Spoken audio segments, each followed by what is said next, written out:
Mayad ngadlaw, ako po si Hana Francine Dominic Nicanor Hardinero at ito ang mga videos na patungkol sa God's creation.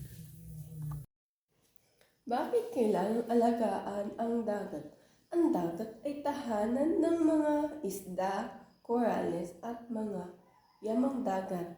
Ito ay ginawa ng Diyos para sa views at marami pang iba. Hindi ito dapat tapunan ng mga basura upang mapanatili ang kalinisan ng ating dagat.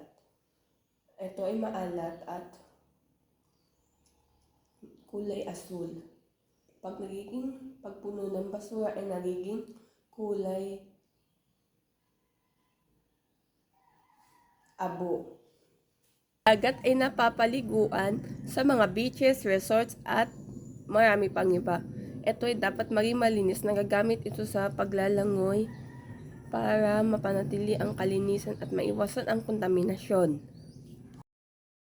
Dagat ay makukontamina kung hindi ito lilinisin at mapupuno ng basura.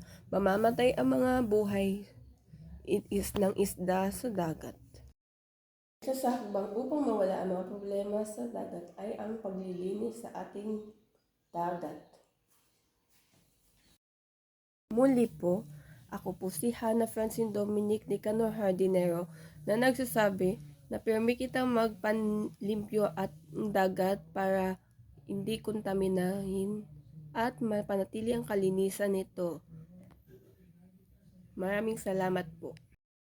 Napanood nyo na ang mga pangangalaga sa ating karagatan, dagat at mga anyong tubig.